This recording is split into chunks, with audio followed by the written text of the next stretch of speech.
मंत्र जाप करते करते वो धीरे धीरे कई लोगों की तो माला भी छूट जाती है, कई लोग तो गिनती भी भूल जाते हैं, आगे भी कंटिन्यू करना है। लेकिन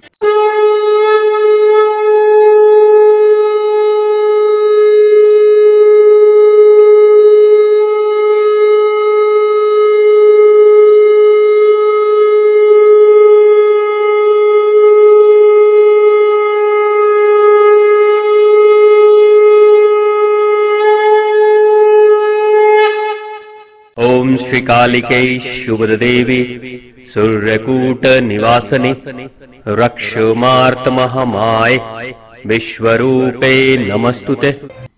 जब आप किसी भी पर्टिकुलर मंत्र का जाप करोगे, और मंत्र के जाप में क्या होता है कि एक खास स्पीड से मंत्र का जाप किया जाता है।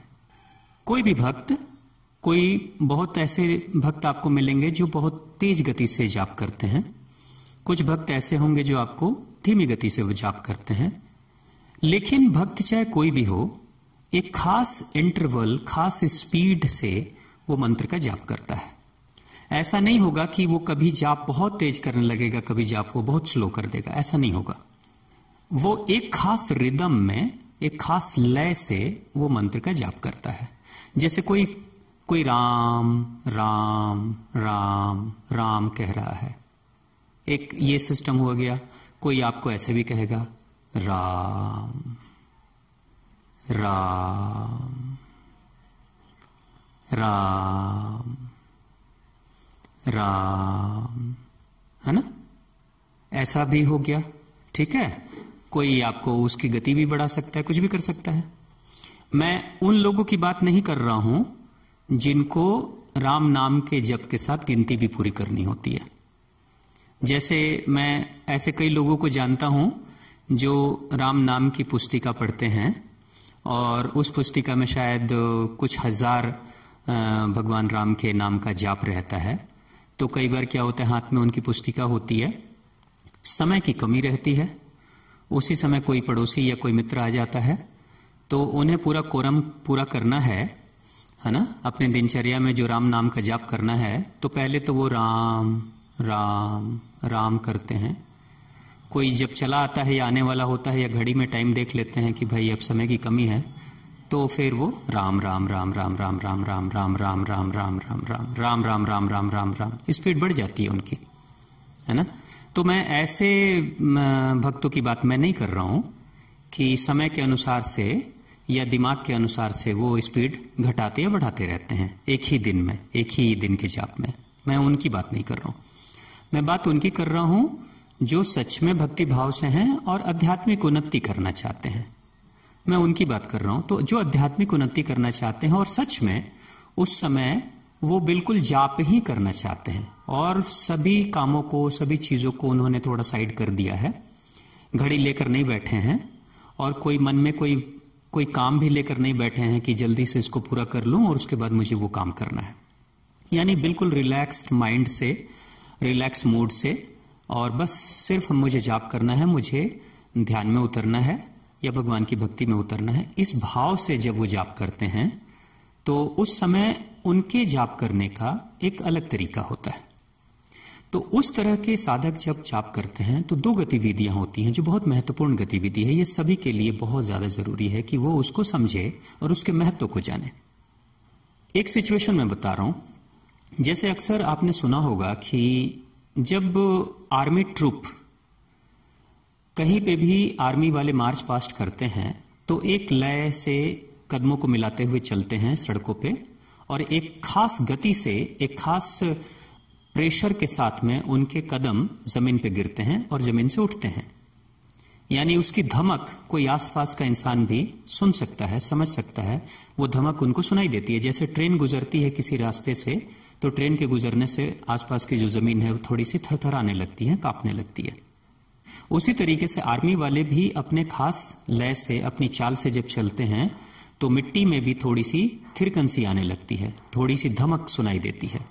लेकिन जब आर्मी वाले, आर्मी की ट्रुप कहीं पे अगर किसी पुल पर से गुजरती है तो उसके लय को, उसके मार्च पास्ट को तोड़ दिया जाता है। कि भाई आप एक नॉर्मल इंसान की तरह चलो, अब आप आर्मी की तरह नहीं चलो। क्योंकि एक बार अगर 50 लोग, 100 लोग, 200 लोग जा रहे हैं और 200 लोगों के कदम एक साथ गिरेंगे उस पुल के ऊपर, तो हो सकता है कि इतना वाइब्रेशन उत्पन्न हो जाए कि उससे पुल के कंस्ट्रक्शन में या उसकी जो बिल्डिंग है या उसका जो मटेरियल है या फिर उसके जो पिलर्स हैं उसमें कहीं प्रेशर ना पड़ जाए या पुल कमजोर ना हो जाए। तो इसके लिए उनके लय को तोड़ दिया जाता है, उनकी चाल को तोड़ दिया जाता है, और फिर जब वो पुल क्रॉस कर लेते हैं तो फिर से वो अपने मार्च पास्ट करते हुए चले जाते हैं। तो यहां क्या है कि किसी भी गतिविधि को अगर लगातार एक खास यूनिफॉर्म में किया जाता है तो वो बड़ा प्रभावशाली हो जाता है। जैसे जैसे सूरज की किरणें हैं, आप दिन भर बैठे रहोगे सूरज की किरणों में, ज्यादा कोई फर्क नहीं पड़ेगा, गर्मी मिलेगी, थोड़ी ऊष्मा मिलेगी आपको। लेकिन अगर कोई मैग्नीफाइंग ग्लास के साथ में आपकी बॉडी पे फोकस करना शुरू कर दे तो आपकी बॉडी जल सकती है। सूरज की किरणें वही है, लेकिन सिर्फ थोड़ा सा अलग तरीके से उसको फोकस्ड कर दिया गया तो बॉडी में आग लग सकती है, या कोई चीज अगर रखी गई हो तो वहां आग लग सकती है। वही किरणें आग भी लगा देती है, जो सिर्फ ऊष्मा दे रही थी अब आग लगा सकती है, इतनी क्षमता है उसमें। तो यहां ये सब क्यों हुआ? जब आर्मी वालों के कदम फोकस्ड हो जाते हैं एक जगह पर तो वो बड़े प्रभावशाली और शक्तिशाली हो जाते हैं। जब सूरज की बिखरी हुई किरणें एक जगह पे फोकस हो जाती हैं, एक खास यूनिफॉर्म से, एक खास तरीके से सूरज की किरणें जब एक बिंदु पे गिरने लगती है तो वहां सिर्फ गर्मी उत्पन्न नहीं होती, वहां पे आग लग जाती है। ठीक यही मंत्रों के साथ भी होता है। जब कोई इंसान, कोई भक्त मंत्र जाप करता है तो जो पहली गतिविधि होती है शारीरिक स्तर पर वो ये है कि जो भी जाप करेंगे, जैसे आप गायत्री मंत्र का जाप करो या मां आद्य भगवती के बीज मंत्र का जाप करो, ओम ऐं ह्रीं क्लीं चामुंडाय करके जो पूरा मंत्र है उसका अगर आप जाप कर रहे हो, तो मंत्र को जाप करने से पहले सबसे पहले तो मंत्र को ठीक से रट जाओ, याद कर लो। ऐसा नहीं कि मंत्र को पढ़ो, कि किताब वहां पे रख लिया और मंत्र पढ़ रहे हैं, तो उससे ज्यादा असर नहीं होगा।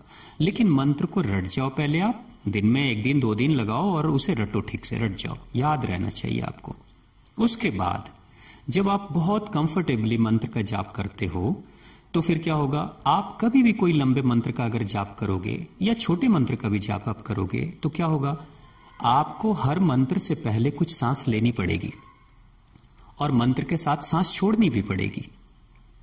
यानी सांसों के आने जाने का जो लय है वो बदल जाता है और एक खास यूनिफॉर्म में सांसें आएंगी और खास यूनिफॉर्म में सांसें जाती हैं।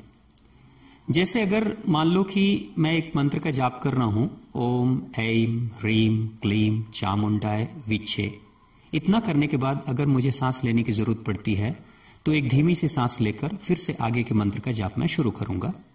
तो अगर एक लंबे मंत्र का जाप कर रहा हूं तो एक सर्टेन टाइम पे खास ही जगह पर खास ही शब्द के बाद मुझे सांस लेने की जरूरत पड़ेगी और खास ही शब्द के बाद मुझे सांस फिर छोड़ने की भी जरूरत पड़ेगी।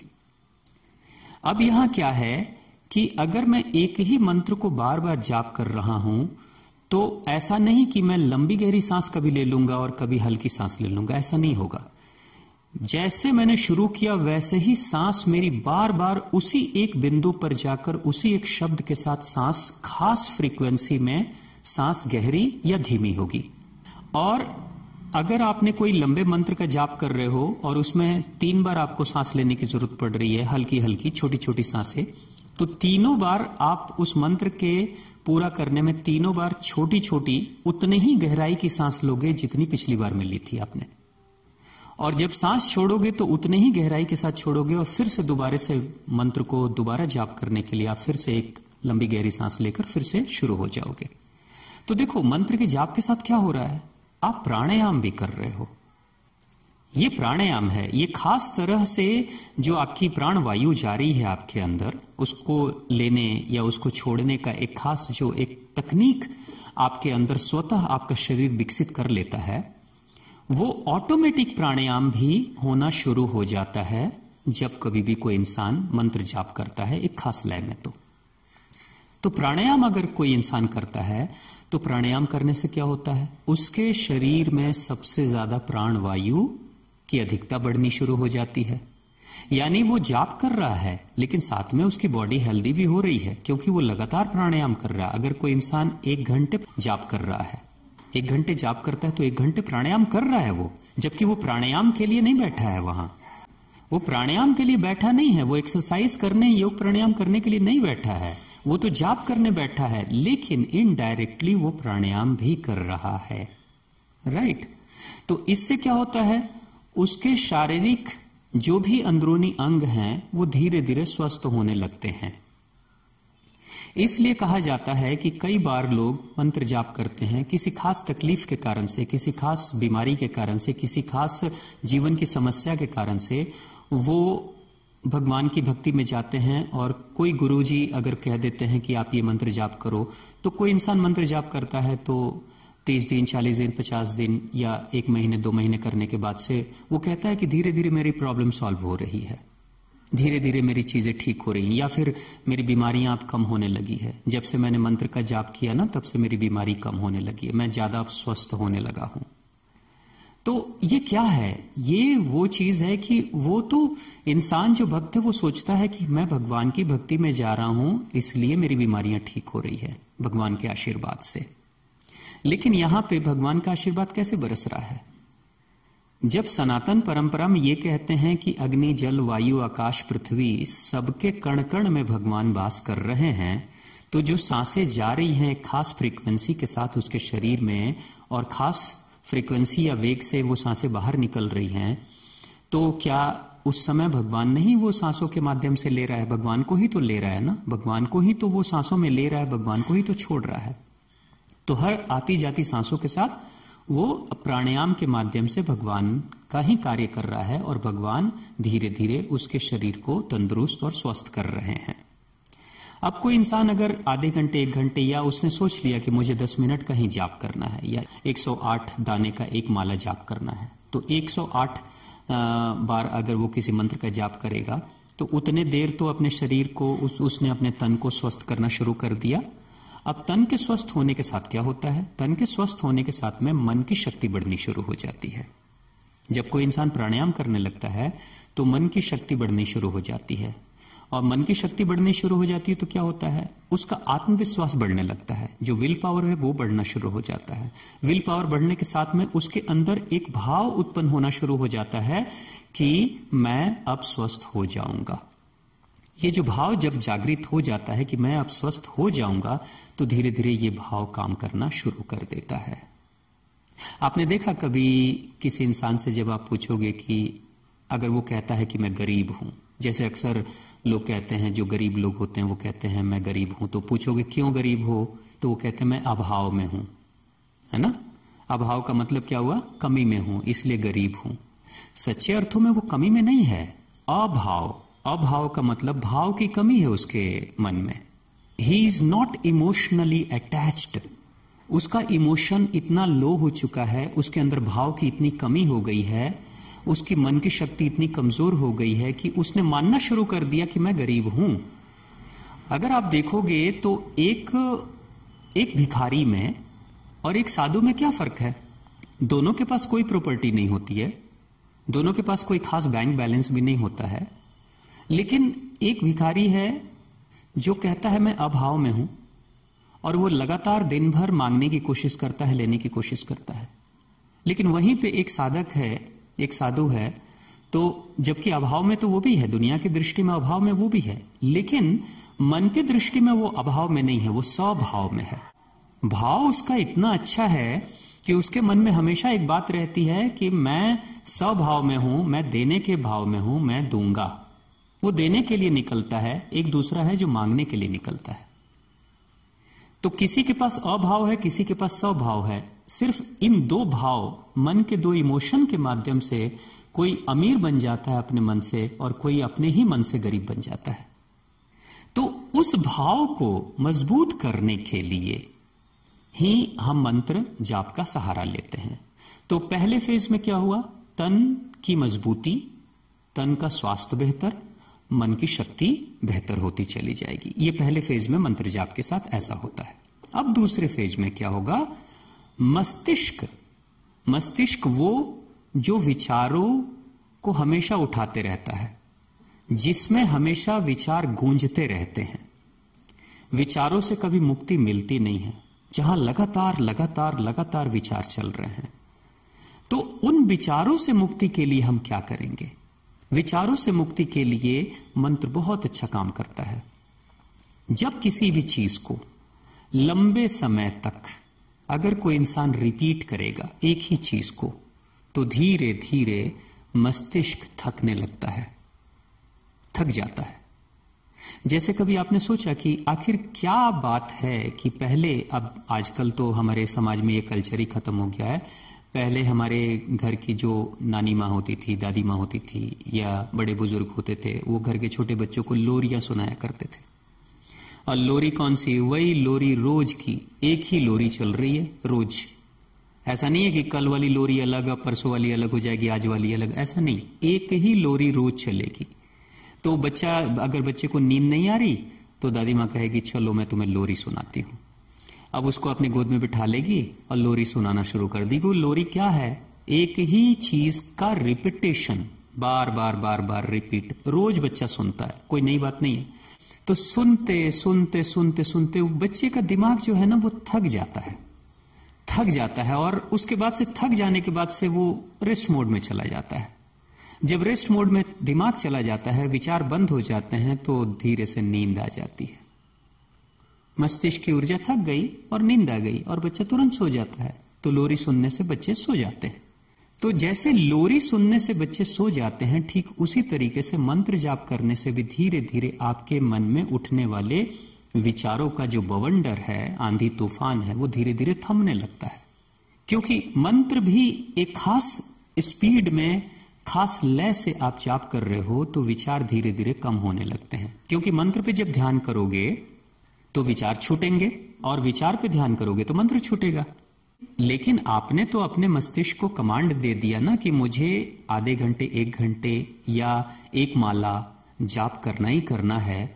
तो उस समय के लिए तो आप बार बार विचारों से अपने आप को दूर करके आप मंत्र पे आने की कोशिश करोगे बार बार। और मंत्र वो है जिसमें कुछ नयापन नहीं है, जो रिपीटेशन में चल रहा है। तो रिपीटेशन के कारण से क्या होता है कि धीरे धीरे मस्तिष्क शांत होना शुरू हो जाता है।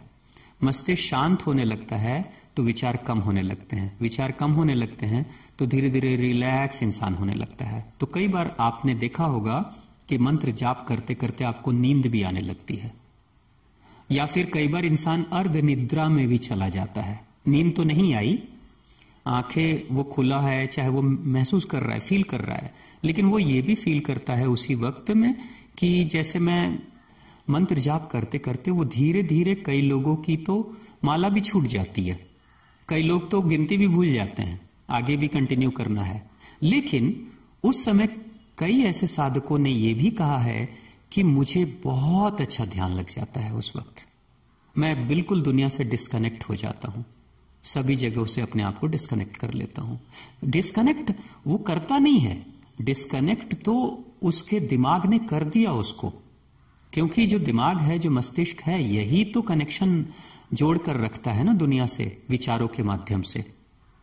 तो हमने जब दिमाग को थका दिया मंत्र के माध्यम से, तो अब विचार आएंगे नहीं, और जब विचार आएंगे नहीं तो कनेक्शन कैसा? सारे कनेक्शंस विचारों के हैं, और कोई कनेक्शन, फिजिकल कनेक्शन तो है ही नहीं। अगर आप कहीं किसी दूसरे शहर में बैठे हो, आपके पिताजी, आपके भाई कहीं और हैं, तो आप अपने भाई से विचारों के माध्यम से ही तो जुड़े हो ना। तो विचार ही जब नहीं है तो फिर कनेक्शन कैसा? तो ये एक डिस्कनेक्शन की स्थिति आ जाती है। जब डिस्कनेक्शन की स्थिति आएगी, जब हम बाहर से डिस्कनेक्ट हो जाएंगे, तो हम जुड़ेंगे किससे? बस हम वहीं के वहीं रह जाएंगे, जहां हैं वहीं पे हम रहेंगे, यानी कि हम प्रेजेंट सिचुएशन में आ गए, अपने वर्तमान में चले आए। तो इस मंत्र जाप के माध्यम से हमारा ध्यान भी शुरू हो जाता है एक ही साथ में। तो यहां 2 स्तर पे चीजें, तन के स्तर पे और मन के स्तर पे। तो अब क्या है कि मंत्र जाप करो या कोई भी जाप करो, इन सब का मकसद क्या है? आध्यात्मिक उन्नति। आध्यात्मिक उन्नति कैसे? आत्मा से नजदीकी बढ़ाना है, ये हमारा लक्ष्य है। आत्मा कहां है? हमारे अंदर हम हैं, स्वयं से अपनी नजदीकी बढ़ानी है। तो स्वयं से नजदीकी बढ़ाने के लिए मंत्र एक ऐसा माध्यम है जिसके माध्यम से हम धीरे धीरे बाहर से अपने आप को अलग करके अपने आप से जोड़ते हैं। लेकिन ये शुरुआत के दिनों में जब कोई साधक अपनी आध्यात्मिक उन्नति के लिए इस तरह के प्रयोग को करता है तो शुरुआत के दिनों में मंत्र सहयोगी बन जाता है। लेकिन कुछ दिनों के बाद से बिना मंत्र के वो खुद ही अपने आप के अंदर दुनिया से अपने आप को डिस्कनेक्ट करके अपने अंदर प्रवेश कर जाता है, यानी कि सीधा वो ध्यान में चला जाता है। अल्टीमेटली आपका जो टारगेट है वो ध्यान में ही, मेडिटेशन में ही जाना होता है।